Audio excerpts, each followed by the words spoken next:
जय जय रघुवीर समर्थ।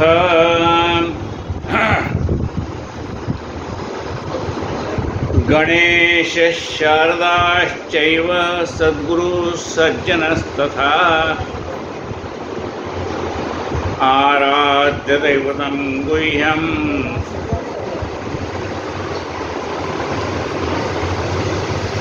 सर्वं मे रघुनंदन। गणेश शारदा सद्गुरु संत सज्जन कुळेश्वरो सर्व ही माझा रघुवीरो सद्गुरु रूपे श्रीराम। माझे आराध्य दैवत परम गुह्य गुह्यातीत गुह्यपणाची मात नचले जेथे श्रीराम। यो जातो मृत संजोग क्षितितले संबोधयन् सज्जनान् ग्रंथम यो रचनं सुपुण्यजनकं श्रीदास बोधामि। यकीर्त्या पठनेन सर्वदिशा स्वान्तापहारिः सदा सोऽयमुक्तिकरोक्षिदेव विजयते श्रीरामदासो गुरु। शुकासारिके पूर्ण वैराग्य जाचे वसिष्ठा परिज्ञान योगेश्वराचे कवी वाल्मिका सारिका मान्य सा नमस्कार माझा सद्गुरु रामदास। शुकासारिके पूर्ण वैराग्य जाचे वसिष्ठा परिज्ञान योगेश्वराचे कवी वाल्मिका सारिका मान्य सा नमस्कार माझा सद्गुरु रामदास। मला वाटते अंतरी त्वा वसावे तुझ्या दास बोधासी त्वा बोध व्हावे। अपत्या परी पावी प्रेमग्रासा महाराज सद्गुरु रामदासा। जय जय रघुवीर समर्थ।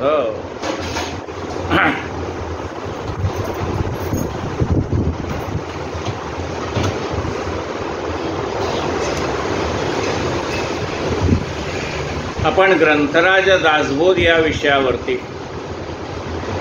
यथाशक्ती चिंतन करतो। दशक 20वा आणि समास 9वा काल ओळी क्रमांक 17 पर्यंत आपण आलो।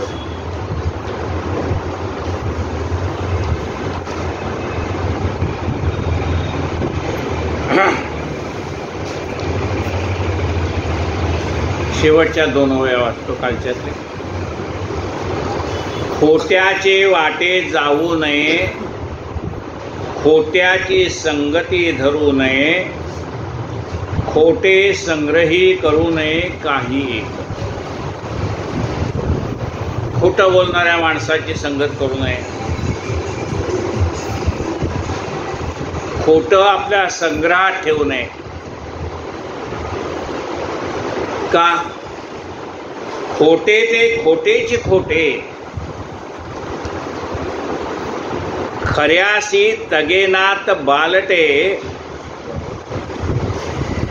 मन अधोमुख उफराटे केले पाहिजे। खोट्याची संगत नको आहे। शाश्वत काय आहे? ब्रह्म आहे। अशाश्वत का? ही माया आहे।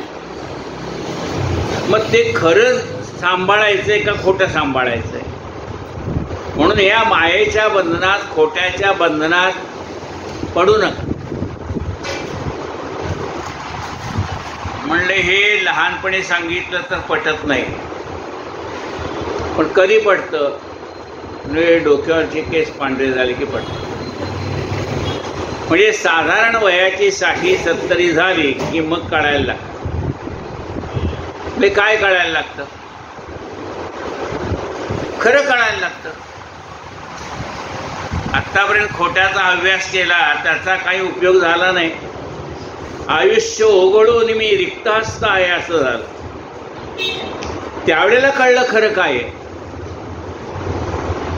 आणि खरं कळल्यानंतर तो म्हणतो भजनरहित रामा सर्वही जन्म गेला, स्वजन जनधनाचा व्यर्थ म्या स्वार्थ केला, रघुपती माझी आपुलेसी करावी, सकळ त्यज निभावे कास तुझी धरावे. आता खरं कळलंय, खोटंही कळलंय, त्यामुळे खोट्यात आता गुंतायचं नाही असं ठरलंय. आता काय, भजन रहित रामा सर्वही जन्म गेला. आता काय कर, आतापर्यंत कधी तुझ्या नामाची गोडीच नव्हती ना रे.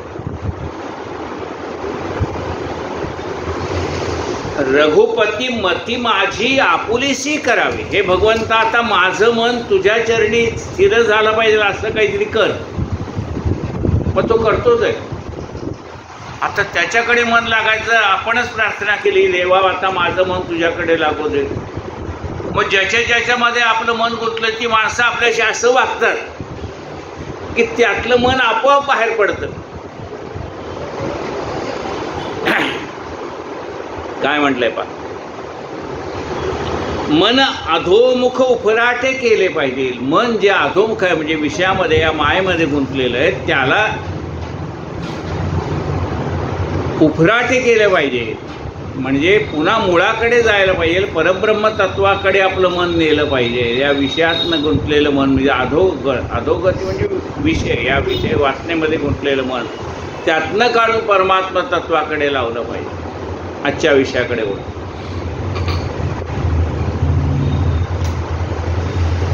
मग याच्यासाठी काय करावं? मन लागलं पाहिजे, ऊर्ध्वमुख झालं पाहिजे, याच्यासाठी काय? म्हणजे समर्थ आधी काय करावं ते सांगतात आणि मग पुढे कसं करावं ते सांगतात. बघा, त्याच्यासाठी काय करावं म्हणजे अधोमुख मन आहे ते उफराट करायचं आहे, त्याला पुन्हा भगवंताकडे वळवायचं आहे. ते लवकर वळत नाही.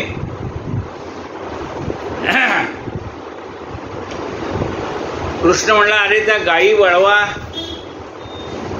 त्या गायी काही वळेना, त्याच गवत चारा खाण्यामध्ये इतक्या त्या विषयामध्ये गुंतून गेलेले आहे की ते काही तिकडे वळेना. आणि मग पेंड्याने शेवटी भगवंताला प्रार्थना केली की देवा आता आम्हाला काही ह्या गायी वळत नाही, तूच यांना वळव.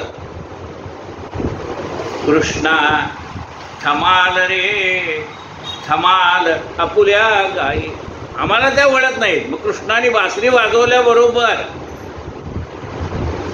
कामधाम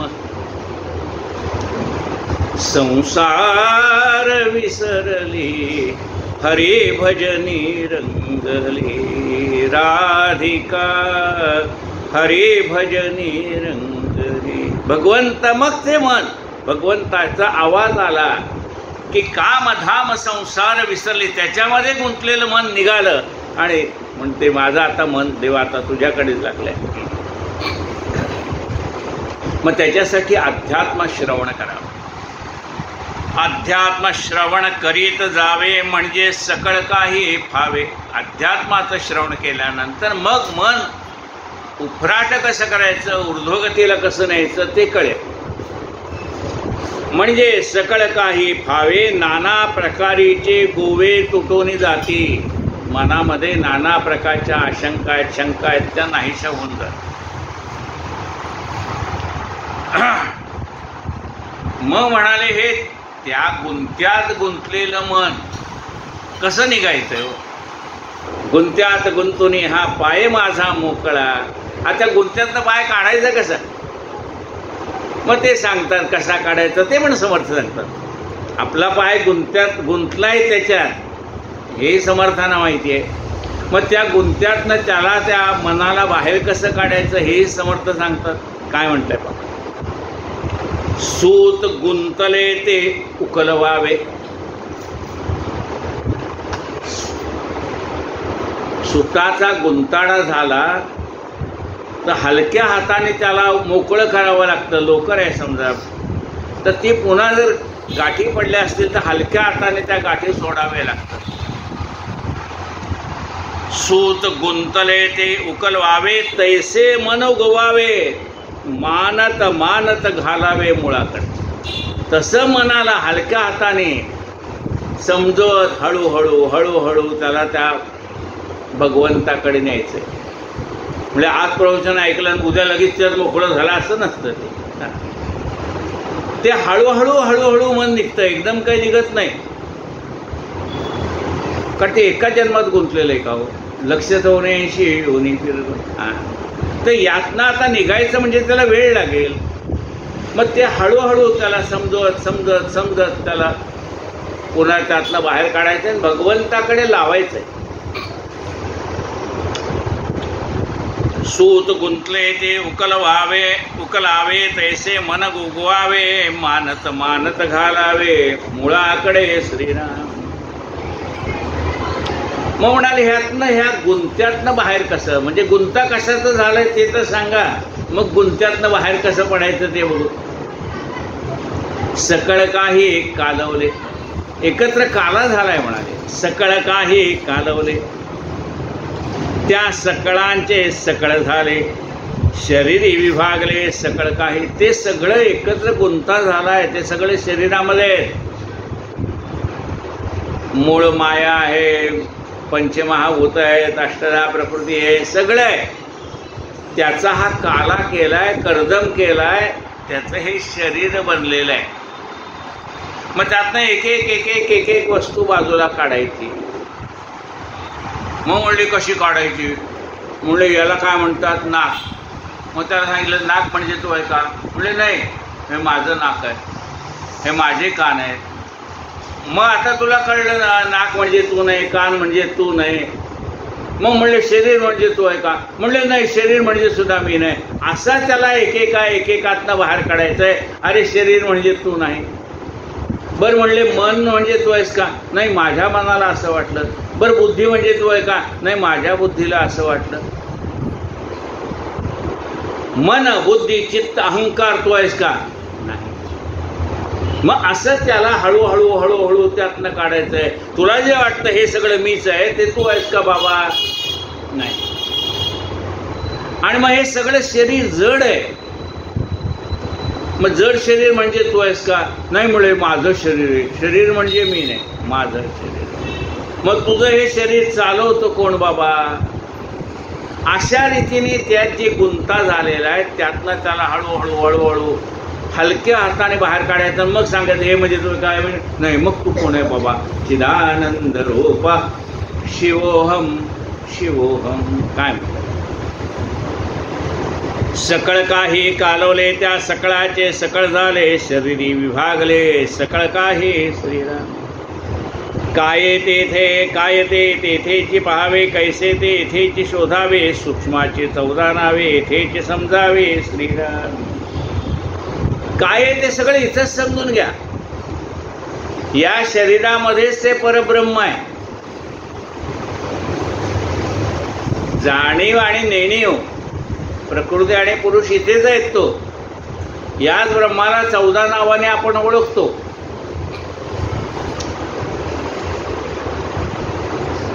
चैतन्य त्याला म्हणतो, गुणसाम्य त्याला म्हणतो, अर्धनारी नटेश्वर त्यालाच म्हणतो, षडगुणेश्वर त्याला म्हणतो, प्रकृती पुरुष त्यालाच म्हणतो, शिवशक्ती त्याला म्हणतो, शुद्ध सत्व त्याला म्हणतो, गुणमाया तोच आहे, सत्व तोच आहे, रज तोच आहे, तम तोच आहे, माया तोच आहे, अंतरात्मा तोच आहे. ही 14 नावं त्याची आहेत. हे सगळं तोच. आणि तो कुठे, शरीरात. निर्गुण निर्विकारी एक तो सर्वाठाई व्यापक, देहामध्ये निष्कलंक आहे की नाही श्रीराम. हा परमात्मा निर्गुण निराकार आहे. तो मग ह्या देहात आहे की नाही याचा शोध घ्या. म्हणजे तो निर्गुण निराकार. आत्मा कसा आहे, निर्गुण निराकार आहे. म्हणजे जी चैतन्य शक्ती आहे ती निर्गुण निराकार आहे. मग तो निर्गुण निराकार परब्रह्म आपल्या शरीरात आहे की नाही, चालय शरीर त्याच्या सत्तेने चालतंय की नाही, एवढं कळलं. मग म्हणाले ते चैतन्य आहे, त्या चैतन्यामुळे हे जड शरीर चालतंय, एवढं कळलं की नाही म्हणाल तुम्हाला. निर्गुण निर्विकारी एक तो सर्वाठाई व्यापक. हे परब्रह्म तत्व सर्वाला व्यापून आहे. जसं घटामध्ये आकाश आहे म्हणजे पोकळी, त्या घटात आकाश केवढं आहे, घटा एवढं आहे. माठात माठा एवढं आहे. मग ते घटाच्या आत पण आहे बाहेर पण आहे. तसं ह्या देहामध्ये पण आहे आणि देहाच्या बाहेर सुद्धा तेच आहे. निर्गुण निर्विकारी एक तो सर्वाठाई व्यापक, देहामध्ये निष्कलंक आहे की नाही श्रीराम, ते आहे का नाही शोधा. तुमच्या शरीरात चैतन्य आहे का नाही शोधा. मूळ माया संकल्प रूपा, ही मूळ माया कशी आहे, संकल्प आहे भगवंताचा, तिला मूळ माया म्हटलंय. म्हणलं ही देहात कुठं, तुमचं अंतःकरण आहे ती मूळ माया. काय मूळ माया संकल्प रूप अंतःकरणाचे स्वरूप, जे ब्रह्मांडात आहे ते पिंडात आहे की नाही. मग ते ब्रह्मांडात आहे निर्गुण निराकार परमात्मा, म्हणजे ते चैतन्य रूपाने शरीरामध्ये. म्हणजे मग ती मूळ माया कुठं आहे, ते अंतःकरण म्हणजे मूळ माया आहे. ती कुठं आहे, तीही शरीरात आहे. मूळ माया संकल्प रूप अंतःकरणाचे स्वरूप. मग आपल्याही मनामध्ये नाना प्रकारच्या कल्पना तयार होतात का नाही, काही संकल्प आपण घेतो का नाही, पुरे करतो का नाही. तसंही मूळ माया म्हणजे संकल्प स्वरूप आहे, अंतःकरणामध्ये तिची व्याप्ती आहे. मूळ माया संकल्प रूप अंतःकरणाचे स्वरूप जड चेतवी चैतन्य रूप तेही शरीर. या जड शरीराला चेतवणारा म्हणजे चालवणारा जे चैतन्य आहे तेही आपल्या शरीरातच आहे. म्हणजे या परब्रह्माला शोधायसाठी तुम्ही कुठेही बाहेर जाऊ नका असं त्याला सांगायचंय. म्हणलं ती मूळ माया कुठं आहे, त्याच्या पलीकडे जायचं आणि ह्याच्या पलीकडे जायचं, म्हणजे कुठं जायचंय म्हणलं कुठं जाऊ नका. ती मूळ माया पण इथेच आहे, ते सगळं इथेच आहे. कुठंतरी मोठं आहे आणि त्याच्या पलीकडे जायचंय म्हणजे हिमालय पर्वत ओलांडून जायचंय का इकडे जायचंय म्हणजे कुठं जायचं नाही. समान गुण गुण साम्य सूक्ष्म विचार तो अगम्य, सूक्ष्म साधू जाणीजे प्रणम्य तया समजतात. हे समान गुण आहे, हे सगळे शरीरामध्ये आहे. हे जो जाणतो ना त्याला साधू म्हटलंय, प्रणम्य त्याला आमचा नमस्कार असो. हे सगळं जाणणारा म्हणजे या शरीराला जाणणारा, शरीर कुणाच्या सत्तेने चालतंय ते जाणणारा, जे चैतन्य आहे ते शरीरात कुठं आहे, मूळ माया कुठं आहे. पिंडी ते ब्रह्मांडी आणि ब्रह्मांडी ते पिंडी, या शरीरामध्ये त्यांनी शोधलंय. ज्यांनी शोधलंय त्याला साधू म्हटलंय, त्याला आमचा नमस्कार असो.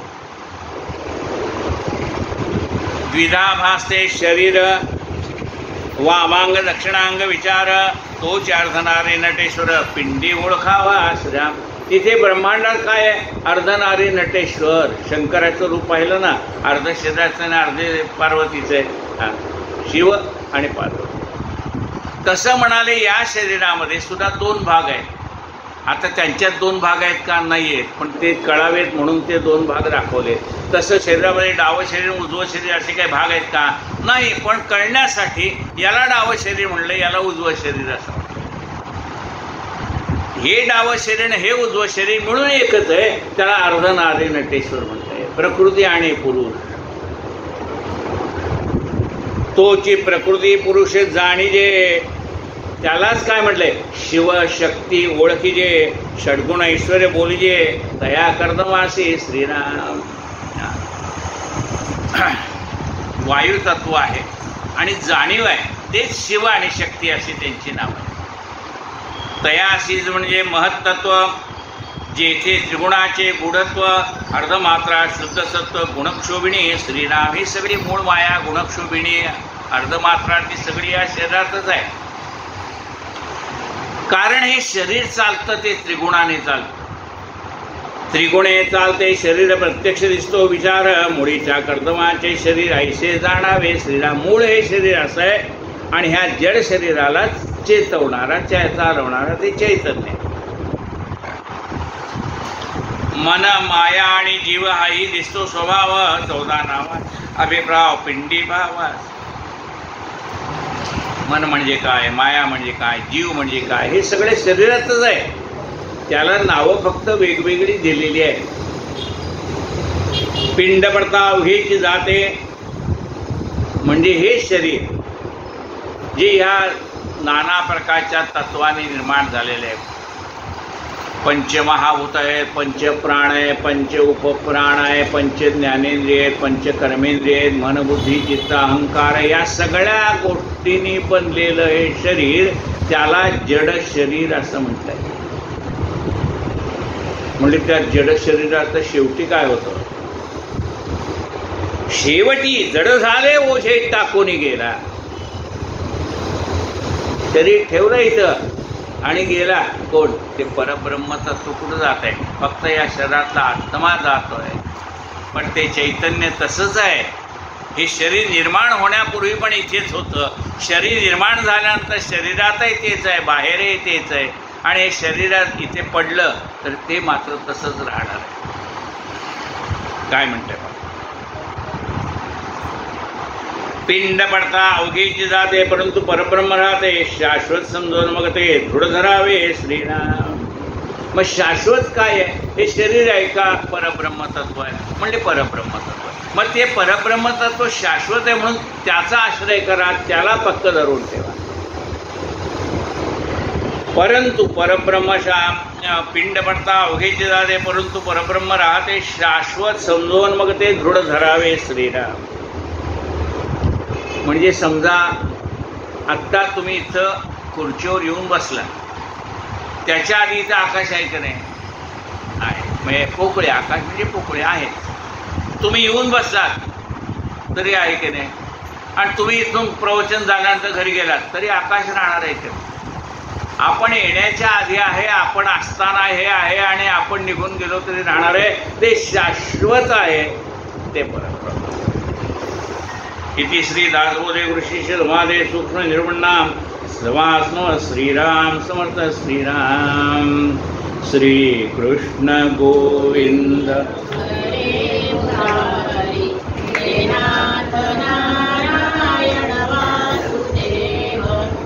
कृष्ण गोविंद हरे मुरारी, हे नाथ नारायण वासुदेव, हे नाथ नारायण वासुदेव, हे नाथ नारायण वासुदेव. गोपाल कृष्ण भगवान की जय. मग असं जे हे परब्रह्म तत्व आहे, समर्थ पुढे सांगतात. आता शेवटचा समास चालला, आला ग्रंथाचा शेवट. धरू जाता धरिता धरिता नाही, टाकू जाता टाकिता नाही, जेथे आहे तेथेच आहे परब्रह्म ते. ठीक आहे, एखादी वस्तू आहे का धरली सोडली असं काही नाही, त्याला पकडूनही ठेवता येत नाही, सोडूनही देता येत नाही, असं ते आहे ते परब्रह्म तत्व. धरू जाता धरवेना, टाकू जाता टाकता येना, जेथे आहे तेथे आहेच, जेथे तेथे आहेच आहे परब्रह्म तेच. जिथं आहे तिथे, जिथे जाल तिथे तेच भेटणार आहे. जेथे जातो तेथे तुम्हाला सांगा की चालविसी हाती धरून या. जिकडे तिकडे जेथे तेथे विन्मुख होता सन्मुख होते, सन्मुख पण चुकेना ते काही केल्या श्रीराम. आपण त्याच्याशी विन्मुख व्हायचं म्हटलं तर ते पुढे येते. म्हणजे आपल्या डाव्या हाताला आहे, उजव्या हाताला आहे, पुढे आहे, मागे आहे, सर्व ठिकाणी ते आहे. म्हणजेच ते नाही असं ठिकाण नाही. जिकडे पाहावे तिकडे तो दिसशी नाही. बैसले माणूस उठून गेले तेथे आकाशच राहिले, आकाश चौकडे पाहिले तरी सन्मुखचे आहे श्रीराम. कुठे पाहिलं तर आकाश समोरच आहे. जिकडे प्राणी पळून जाते तिकडे आकाशाची भोवते. म्हणले या आकाशाखाली थांबायचं आहे म्हणून पळून गेला. कुठे जा पळून, तिथं आकाश आहे, कुठं पळून जातो? आकाशाला सोडून कुठे पळून जाता येते? जिकडे प्राणी पळून जाते तिकडे आकाशाची भोवते. बळे आकाशाबाहेर ते कसे जावे? आकाशाच्या बाहेर कसं जाता येईल? जिकडे तिकडे प्राणी पाहे तिकडे ते सन्मुखचे आहे. जिकडे पाहाल तिकडे ते समोर आहे. मागे उभा मंगेश, पुढे उभा मंगेश, माझ्याकडे देव माझा पाहतो आहे. तो सन्मुखच आहे. जिकडे तिकडे प्राणी पाय, तिकडे ते सन्मुख जाय, समस्तांचे मस्तकी राहे, माध्यान्नी मार्तंड जायचा. माध्यान्ह काळी सूर्य मध्य ठिकाणी आल्यानंतर म्हणजे आपल्याला भासतो तो आहे मध्य ठिकाणी आला म्हणून, तर त्या ठिकाणी तो कुठेही गेला तर डोक्यावरच आहे. परित्व आहे एकदेशी दृष्टांत न घडे वस्तूशी, साध्य होता साधनात. काही एक चमत्कार असे देऊनी पाहिले. जरी मी म्हणाले तुम्हाला सूर्याची उपमा दिली की तो डोक्यावर असताना म्हणजे भर वाद्यांनी 12 वाजता कुठे गेला तर तो वरती डोक्यावरच राहणार आहे, ही तुम्हाला सूर्याची जरी उपमा दिली तर ती अपुरी पडते. कारण परमात्मा हा त्याच्यापेक्षाही पलीकडे, म्हणून त्या सूर्याची उपमा करण्यासाठी फक्त द्यायची.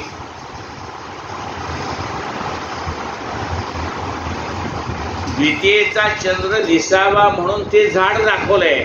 झाड म्हणजे चंद्र नाही, पण तुम्हाला ते दिसावं म्हणून त्याची दाखवलं. हे दिसतंय का, ते दिसतंय का. नाना तीर्थे नाना देशी कष्टच जावे पहावयासे, तैसे लगे परब्रह्मासे बैसले ठाईस. नाना तीर्थी देव आहे, अनेक तीर्थ आहेत. तीर्थाचं स्नान करावं म्हणून जातात.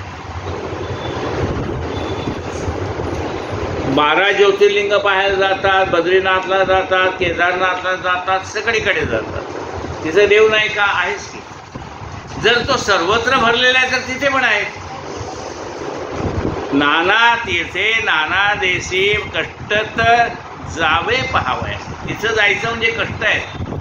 आता गिरनार पर्वत चढून जायचं म्हणजे कष्ट आहे का. म्हणजे या देवाला म्हणजे परब्रह्माला पाहण्यासाठी तुम्हाला कष्ट करावे लागतील.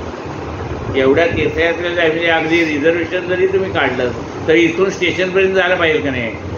जिना चढून जायला पाहिजे का नाही. जिना चढून नाही म्हणले तिथं ते हे आहे वरती जिना आहे, सरकता जिना आहे. आणि म्हणले जिना आहे पण वरती तुम्हाला जे तिथून तिथपर्यंत तरी चालत जायला पाहिजे. आणि तिथं स्टेशनवर खाली प्लॅटफॉर्मवर उतरताना जिना कुठे आहे, तो उतरूनच जायचा आहे आणि येताना सुद्धा चढूनच यायचं आहे. म्हणजे कष्ट आहेत का नाही. म्हणजे या निरनिळ्या ठिकाणच्या देवस्थानाला देवाला पाहायला जाण्यासाठी माणसाला कष्ट घ्यावे लागतील. जेवढ्या तीर्थयात्रा आहेत, जेवढी स्थानं आहेत, पवित्रच आहेत. तो देव तिथे आहेच, पण तो देव पाहण्यासाठी तुम्हाला कष्ट पडतील. कष्ट पडतील का नाही, पडतील. पण तसं परब्रह्माला पाहण्यासाठी कष्ट नाही. ना रिझर्वेशन ना काही. म्हणजे पैसे खर्च करत नाही. 4 पावलं सुद्धा चालायचं नाही. गुरुजींना कुठं जास्ती चालताय, 4 पावलं झाली की जमते. हां, मग म्हणले त्याला पाहायसाठी तुला 4 पावलं पण जायची जरूर नाही. चालायची जरूर नाही, कुठं हिंडायची जरूर नाही, पैसे खर्च करायचे जरूर नाही, काही करायचे जरूर नाही. काय म्हणलं बा, तैसे न लगे परब्रह्मासी बैसले ठाई. तो आहे तिथंच आहे. तो त्याला शोधायला कुठे जातो. कुठे शोधशी रामेश्वरन, कुठे शोधशी काशी. हृदयातील भगवंत राहिला हृदयातून उपाशी. तर तुझ्याजवळच आहे. तुझे आहे तुझं पाशी, परी तू जागा चुकलाशी. तैसे न लगे परब्रह्माशी बैसले ठाई श्रीराम. न लगती सायास जावे वनांतरास. सुखे तो घरात नारायण ठाईच बैसोनी करा एक चित्त. आवडी अनंत आळवावा. एकाच जागी बसा आणि एकाग्र करा मन. तो तुम्हाला तिथेच दिसणार आहे. मुळे आता पाय थकले, शरीर थकलो, काय त्याच्यात थकलं तर थकलं, कुठं जायचं याला. एका जागी तुम्ही मन एकाग्र करा, तिथे परमात्मा आहेच की. तैसे न लगे परब्रह्माशी बैसले ठाई श्रीराम. प्राणी बैसोनीच राहता अथवा बहुत पळून जाता, परब्रह्म ते तत्वता समागमे श्रीराम. तुम्ही बसलात तरी तिथेच आहे आणि तुम्ही उठून चालायला लागला तरी ते परब्रह्म तुमच्याबरोबरच चालतंय. चालविसी हाती धरून या. प्राणी बैसोनीच राहता अथवा बहुत पळून जाता, परब्रह्म ते तत्वता समागमे श्रीराम. पक्षी अंतराळी गेला भोवते आकाशाची तयाला. तैसे ब्रह्म प्राणियाला व्यापून आहे. महाराज पुढे या ना.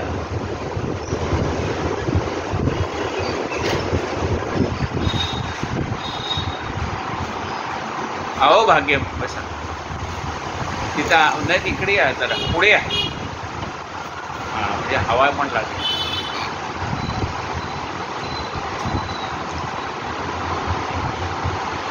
पक्षी अंतराळी गेला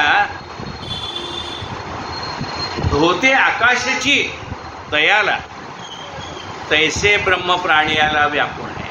पक्षी आकाशात गेला तरी त्याला व्यापून परब्रह्मच आहे. त्याच्या आतमध्ये तेच आहे आणि बाहेर येतेच आहे.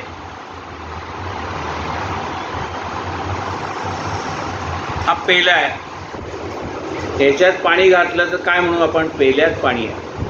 पण हा पेला पाण्यासहित जर नदीत बुडवला तर आपण काय म्हणू?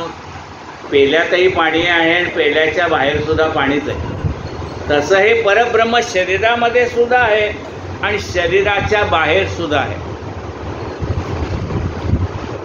ब्रह्म पोकळ घनदाट, ब्रह्म शेवटाचा शेवट, ज्याशी त्याशी ब्रह्मनीट सर्व काळ श्रीराम. ते म्हणायला गेलं तर ब्रह्म पोकळ आहे, घनदाट आहे, सगळ्यामध्येच ते आहे ना.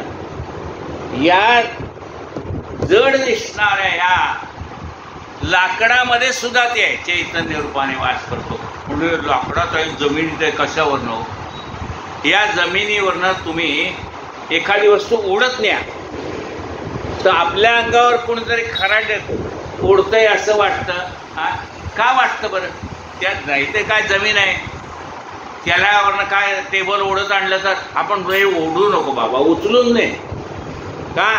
माझ्या अंगावर ओरखडे ओढलेत असं वाटतं. हे त्याच्याशी चैतन्याशी एकरूप आहे ना, म्हणून वाटतं ते. आणि आपण काही वेगळं नाही, जिथं पाहाल तिकडे तेच आहे.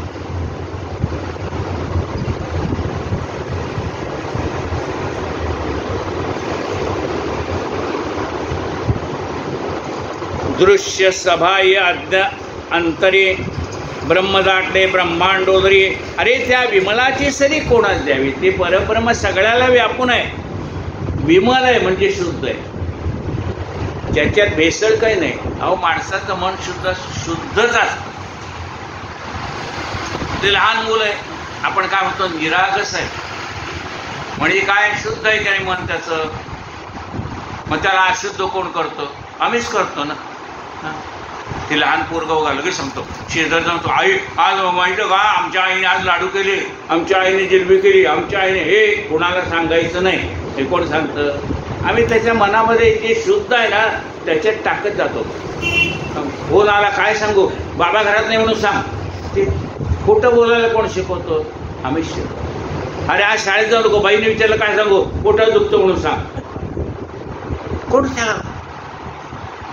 हे जे आमचं मन असं सगळ्या गोष्टींनी जे कलुषित झालेलं आहे, सत्संगामध्ये ते निर्मळ होऊन जातं. सगळं हे नाहीसं होऊन जातं आणि मन निर्मळ होऊन जातं. गंगा जैसी निर्मळ तैसे ज्याचे मन त्याचे गळामाळ असो नये. त्याच्या गळ्यात माळ असली काय नसली काय? गंगेसारखं ज्याचं मन निर्मळ झालेलं आहे त्याला कशाचीच आवश्यकता नाही. हे निर्मळच होतं आधी आपलं मन, पण हे सगळं कलुषित झालेलं आहे. सत्संगामध्ये गेल्यानंतर रोज थोडं थोडं, जसं एखादा फडकाय खराब झालेलं रोज घासल्यानंतर थोडं थोडं थोडं थोडं स्वच्छ होत जातं ना, तसं आपलं हे फडकाय खराब झालेलं आहे अनेक जन्माच्याने. ते रोज सत्संगामध्ये गेले की घासलं पुसलं जातं, निर्मळ होऊन जातं. दृश्य सभाय अभ्यंतरे अभय सभाय अंतरे ब्रह्मदाटले ब्रह्मांडोदरी. अरे त्या विमलाची सरी कोणा द्यावे श्रीराम? वैकुंठ कैलास स्वर्गलोकी इंद्रलोकी 14 लोकी पन्नकादी पाताळ लोकी तेथे आहे श्रीराम. म्हणले ते ब्रह्म काय फक्त पृथ्वीवर आहे का?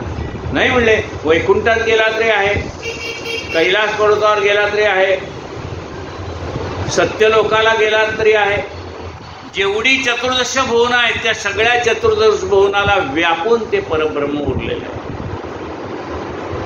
काशीपासून रामेश्वर अवघे दाटले अपार, परता परता पारावार त्यास नाही श्रीराम. काशी विश्वेश्वरापासून रामेश्वरापर्यंत जा, म्हणजे संबंध फिरा कुठेही तेच आहे. परब्रह्म ते एकले. बरं म्हणले काय परब्रह्म वेगवेगळे आहेत का? म्हणले नाही, परब्रह्म ते एकले, ते एकटंच आहे. परब्रह्म ते एकले एकदाची सकळा असे व्यापले. एकटाने त्या एका परब्रह्माने या सगळ्याला व्यापलेलं आहे.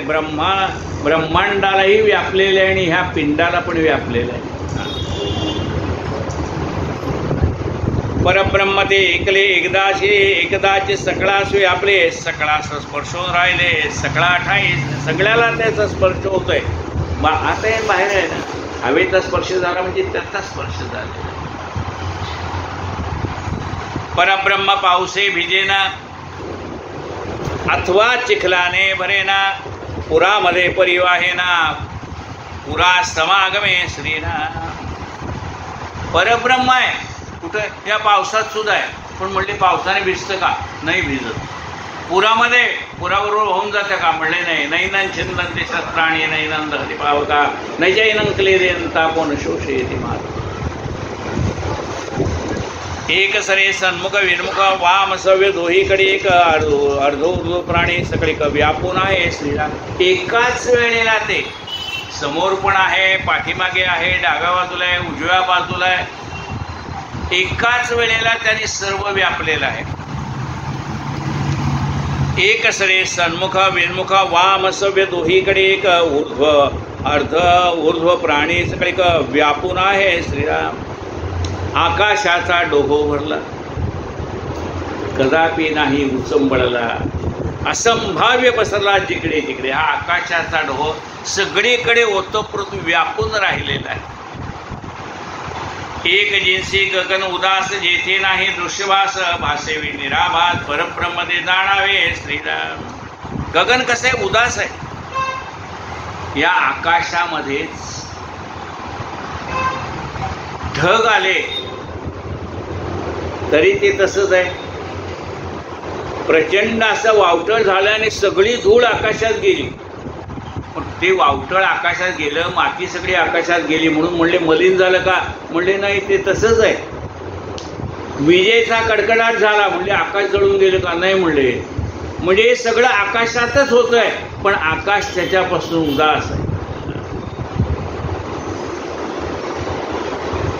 एक जिन्सी गगन उदास जेथे नाही दृश्यभास. गगनाचं उदाहरण का दिलंय? तिथे काही दृश्य नाही, भास पण नाही. जो आहे तो मायेत आहे, तिथे काहीच नाही.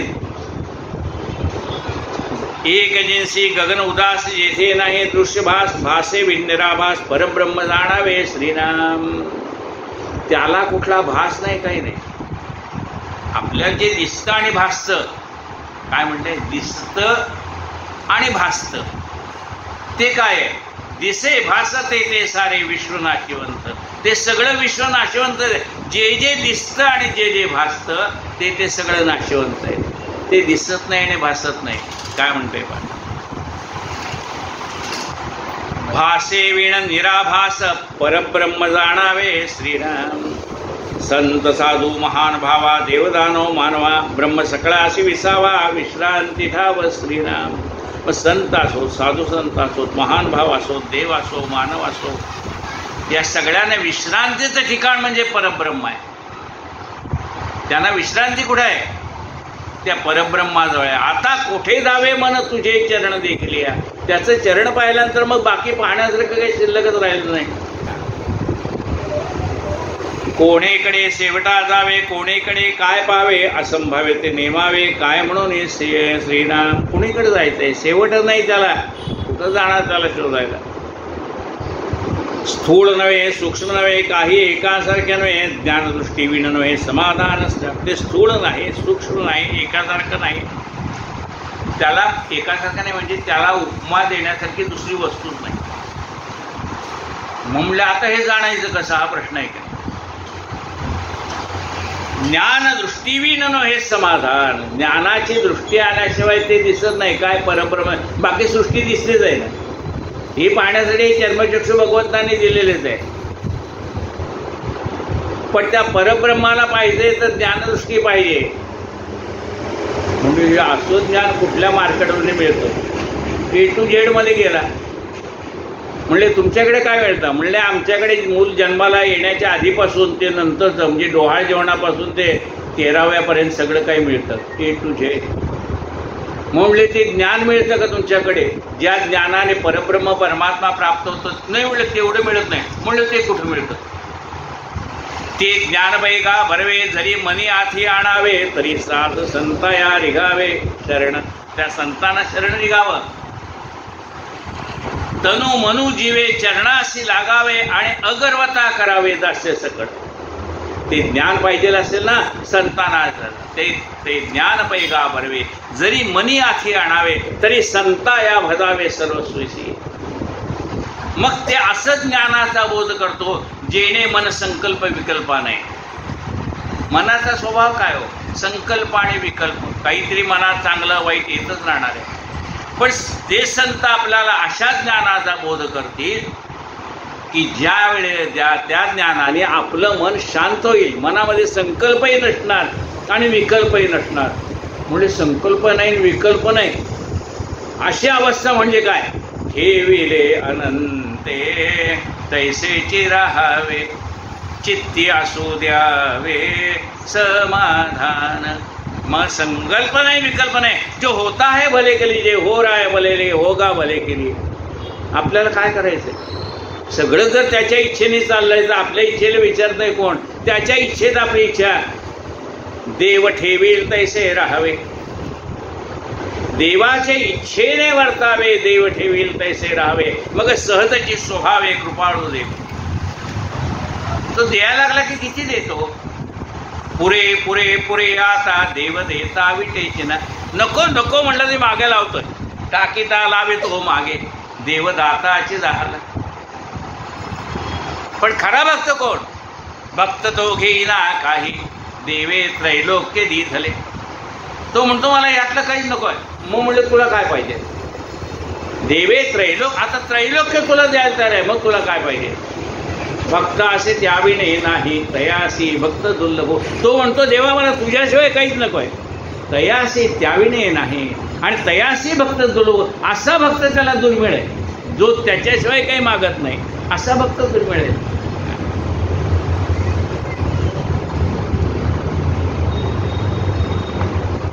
पिंड ब्रह्मांड निरास मगते ब्रह्म निराभास.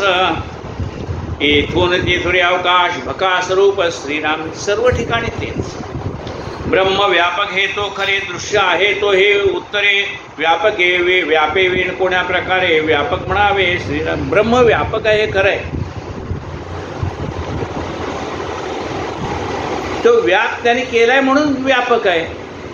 एकटाच होता की हो? इथं काहीच नव्हतं. त्याला एकट्याला जसं वाटलं एकोहम बहुश्याम. मी एकटा आहे मला एकटेपणाचा कंटाळा आलाय म्हणून त्याने हे विश्व निर्माण केलं.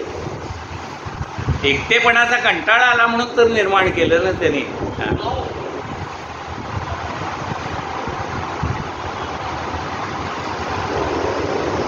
ब्रह्मासी शब्दची लागेना कल्पना कल्पू शकेना. कल्पनातीत निरंजना विवेके ओळखावे श्रीराम. या ब्रह्माला शब्द लागत नाही म्हणजे शब्दामध्ये त्याचं वर्णन करून सांगता येत नाही. ब्रह्माशी शब्दची लागेना कल्पना कल्पू शकेना. त्या परब्रह्म परमात्म्याला कल्पनेने जाणता येत नाही. यतो वाचो निवर्तनते. ज्याचं वर्णन शब्दाने करता येत नाही. यतो वाचो निवर्तनते. ज्याचं शब्दाने वर्णन करता येत नाही तो परमात्मा कसा याची शब्दाने सांगता येत नाही. वर्णन सत्याने पूजेत सांगितले. यतो वाचो निवर्तनते. हे भगवंता तुझं स्वरूप वाणीला आणि मनाला कळत नाही. मागे सांगितले पुन्हा एकदा सांगतो. वाणीला कळत नाही मनाला कळत नाही म्हणजे काय? वाणीने वर्णन करून सांगता येत नाही म्हणजे असं काय आहे हो जे शब्दाने सांगता येत नाही? असं काय आहे का? फक्त कळतंच म्हणजे शब्दाने सांगता येत नाही असं आहे की? म्हणजे काय आहे? साखर आणि साखरेची गोडी. साखर दाखवता येईल पण साखरेची गोडी दाखवता येत नाही. भूक लागली हे कळतं पण कुठे लागली दाखव म्हणलं तर दाखवता येत नाही. कळतं आई बाराची भुकेची बाई आहे, कीर्तन काही काही वेळेला खूप लांबतं, मग म्हणले पोटात कावळे ओरडायला लागले. हां, म्हणजे ते कळतं का नाही, पण दाखवता येत नाही. ते शब्देवीण संवादी जे इंद्रियाने वगैरे गुरु आपल्याला जे ज्ञान देतात ना, ते शब्देवीण संवादी जे, तिथे शब्द नाहीत. शब्द हा पाचोळा आहे. शब्द म्हणजे भूस आहे. म्हणजे शब्द म्हणजे भूस म्हणजे काय हो, साळी जास्त का नाही, तांदूळ ते वरचे आहे ते भूस म्हणतात, त्याला ते काढून टाकतात. आतला तांदूळ महत्वाचा आहे का भूस महत्वाचा आहे? शब्द महत्वाचे नाही, शब्दाच्या मागे दडलेला अर्थ महत्वाचा आहे. शब्द काय, तो भूस आहे. शब्द सोडून द्या. काय सांगायचंय तुम्हाला, ते महत्व, त्याचं महत्व कळलं पाहिजे. हे मनुष्य एक तासभर बोलला, पण ह्याला काय सांगायचंय, तासभरात काय सांगायचं ते कळणं, म्हणजे शब्दाचा पसारा सोडून द्या, ते कळलं पाहिजे. ते शब्देवीण संवादी जे इंद्रियाने नता भोगिते, त्याला इंद्रियाला न कळता भोगता आलं पाहिजे. इंद्रियाला न कळता भोगता आलं पाहिजे. मागे उदाहरण सांगितले, पुन्हा सांग. पूर्वीच्या काळी एकत्रित कुटुंब पद्धती होती. मिलिटरीत गेलेला मनुष्य 12 वर्षांनी, त्यावेळेला काही लगेच सुट्ट्या मिळत नव्हत्या. 12 वर्षांनी सुट्टी आल्यानंतर हे सगळे भेटायला पुढे, त्याच्या बायकोला भेटायला कुठे वेळ आहे. ती बिचारी सगळ्यात मागे, सगळे आजोबा आजी सगळे पुढे पुढे पुढे पुढे. मग याने फक्त तिला नजरेने पाहिलं. आत्तासारखं नाही लगे मिठी मारल्या जाऊन, असं नाही, नुसतं नजरेने पाहिलं. पाहिल्याबरोबर नजरेने एकमेकाला कळलं. बोलले का ते शब्देवी न संवादी. शब्द एक पण नाही, पण तिच्या नजरेत न कळलं का, हो 12 वर्ष झाली, तुम्हाला काही माझी आठवण नाही का आली? अगं तुझ्यासाठी चालू आहे. ते शब्देवी न संवादी जे इंद्रियाने नता भोगीजे.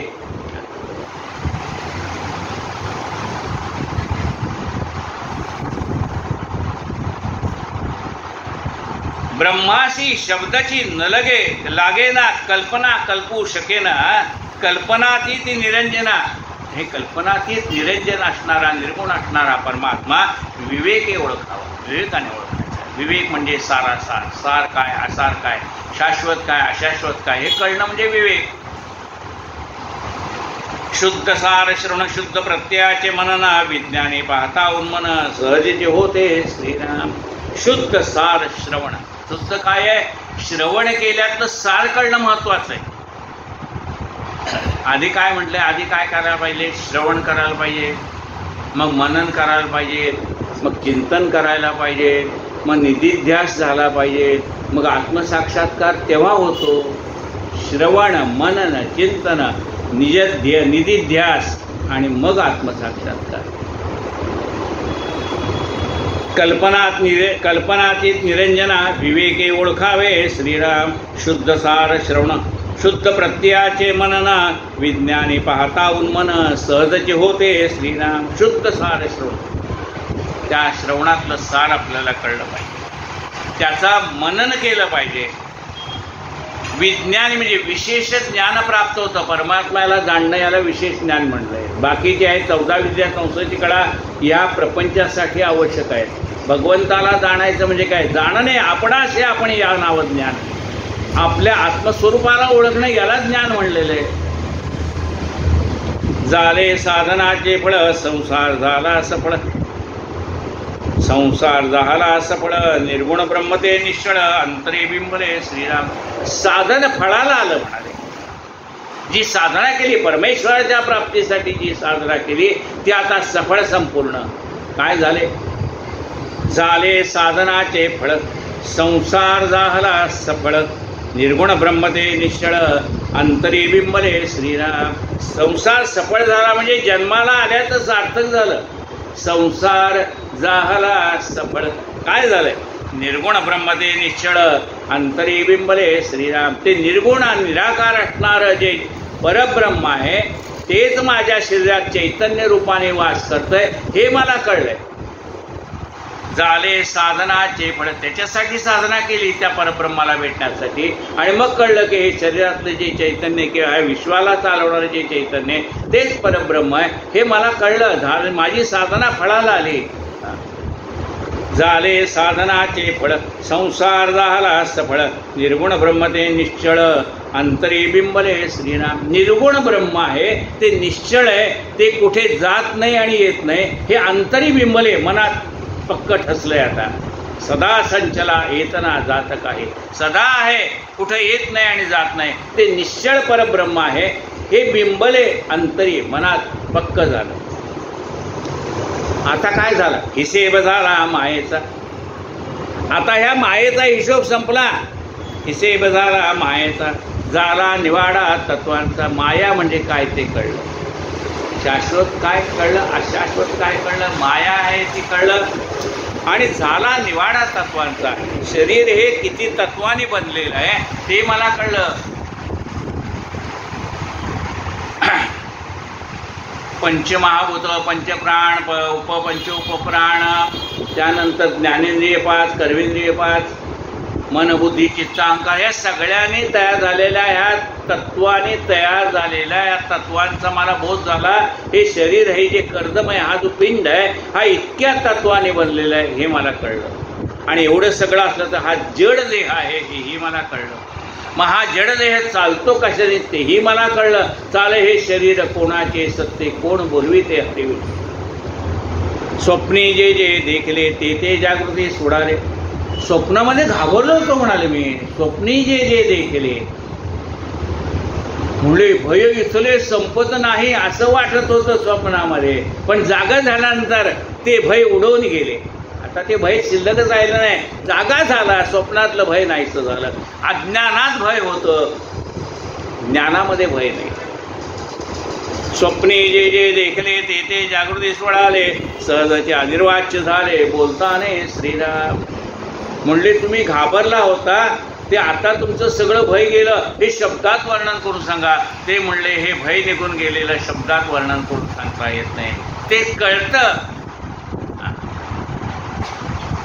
कारण तो हा सगळ्याचा साक्षी न, मी जागा आहे हे तो जाणतो. मला आज नीट झोप लागली नाही, स्वप्न पडत होते हे तो जाणतो. मला गाढ झोप लागली हेही तो जाणतो.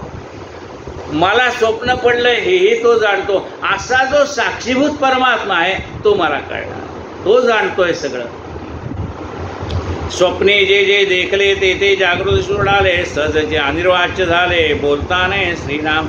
ऐसे हे विवेके जाणावे, असं हे सगळं विवेकाने जाणता येतं. प्रत्येक खुणेच जाणावे. आपल्याला प्रत्यक्ष त्याची प्रचिती आली पाहिजे. खरंच आहे का हे शरीर जड आहे का? हो म्हणले जड आहे. म्हणले कशावरनं जड आहे? अहो माझ्या देखत कितीतरी माणसं गेली, लहान मुलं गेली, तरुण माणसं गेली, म्हातारी माणसं गेली, बरोबरची गेली, हे मी पाहिलं. हे शरीर जड आहे. आत्तापर्यंत चालत होतं, आता ते पडलंय. मग हे कोणीतरी त्याला चालवत होते एवढं मला कळलंय. म्हणजे हे प्रत्ययाने मला कळलं की हे शरीर जड आहे, आणि हे शरीर कुणीतरी चालवतं हे पण मला कळलंय, आणि जे चालवतं त्याचं नाव चैतन्य आहे हेही मला कळलं. काय म्हणले पा, ऐसे हे विवेके जाणावे, प्रत्येक कुणेच बाणावे, जन्म मृत्यूच्या नावे शून्याकार श्रम. जन्मच नाही कुणी आणि मरत नाही. मग हे जन्ममरण काय आहे म्हणाले, ही वासना आहे ती तुम्हाला जन्माला घालते. जन्म घेणे लागे वासनेच्या संगे. ही वासना जन्माला घालते.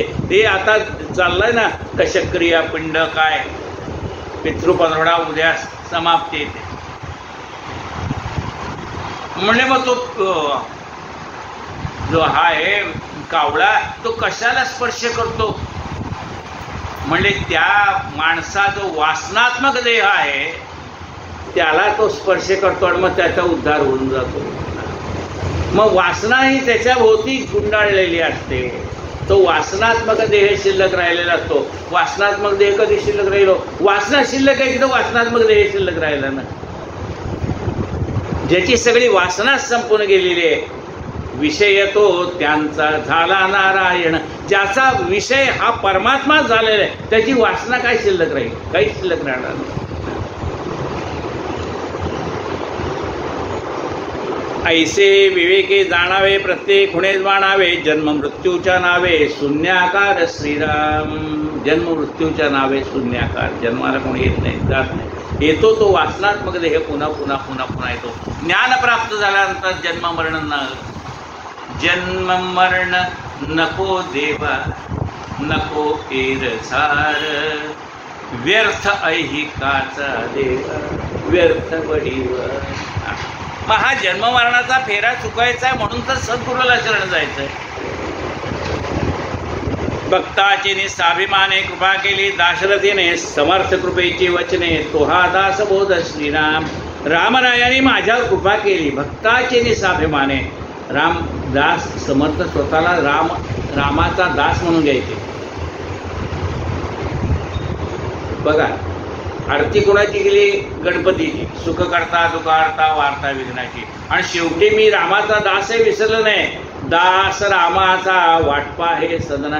मी रामाचा दास आहे ते विसरत नाही जरी गणपतीची आरती केली तरी. मग ते म्हणतात ह्या रामाने या भक्ताचा अभिमान धरला. कुणाचा? समर्थांचा. समर्थ म्हणतात मी त्यांचा भक्त आहे ना, मग आपल्या माणसाची संपादनी करणी लागे. आपला आहे त्याची पाठराखण करावी लागते का नाही. म्हणून म्हणाले त्या रामरायाने माझ्यावर कृपा केली आणि ह्या देहाच्या माध्यमातून हा दासबोध ग्रंथ घडवला. मोठेपणा दिला समर्थाने केला म्हणून. पण म्हणले भक्ताचे निस्साभिमाने कृपा केली दाशरथीने समर्थ कृपेची वचने तो हा दासबोध. ही जी वचनं मी लिहिलेली आहेत ती समर्थ कृपेची वचने, ती रामरायाची वचनं आहेत. समर्थ कृपे आपल्याला तर समर्थ कृपेची वचने म्हणजे समर्थाची. समर्थ कृपेची वचने तो हा दासबोध. समर्थाची कृपा झाली कल्याण स्वामी म्हणून कल्याण स्वामींनी लिहिला.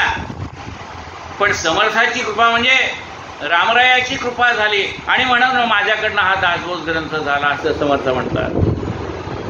समर्थ कृपेची वचने तो हा दासबोध श्रीराम. 20 दशक दासबोध श्रवणाद्वारे घेता शोध मन करता परमार्थ होतो श्रीराम. 20 दशक दासबोध. या दासबोधामध्ये 20 दशक आहे. 200 समास आहे. 20 दशक दासबोध श्रवणाद्वारे घेता शोध मनन करत्यास विशेष परमार्थ होतो. जो कोणी याचं मनन करेल त्याला परमार्थ कळतो. 20 दशक 200 समाज साधके पाहावे सावकाश. 20 दशक 200 समाज साधकांनी शांतपणे पाहायला पाहिजे.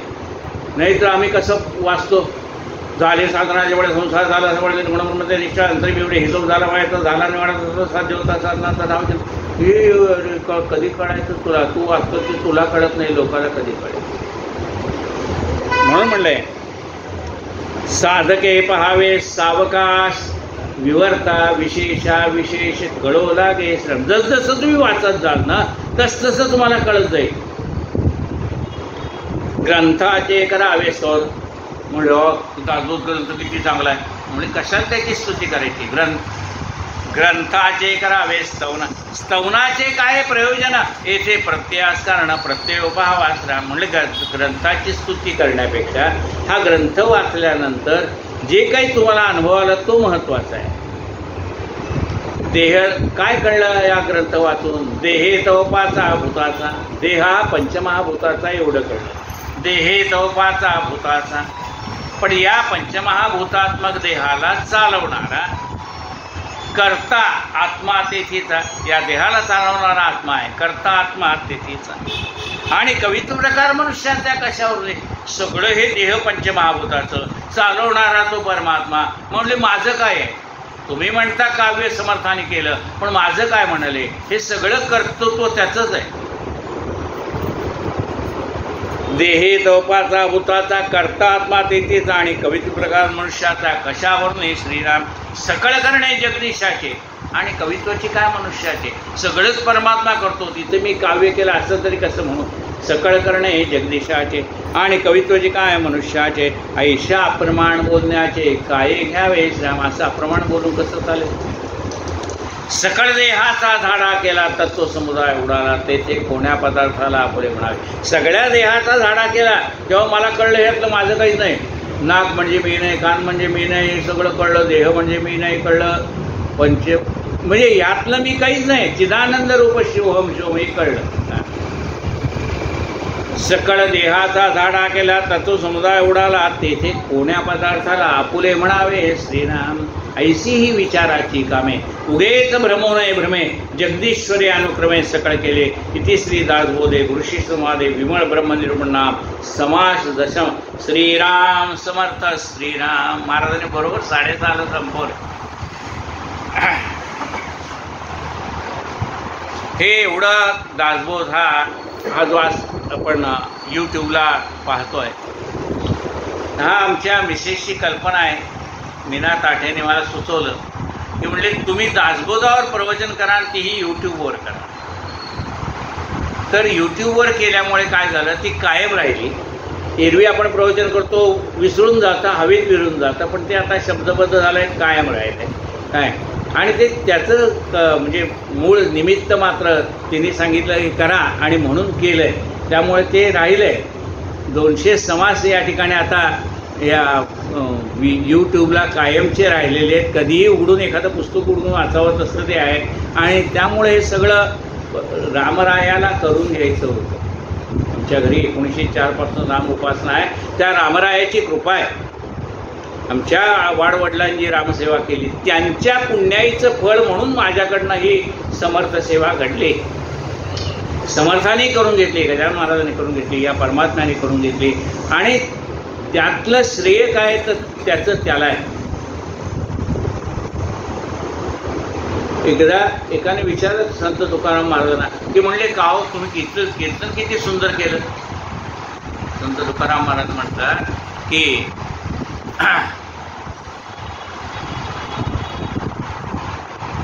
साळुंकी मंजुळ बोलत असे वाणी, बोलविता धनी वेगळाची. ती साळुंकी जरी गोड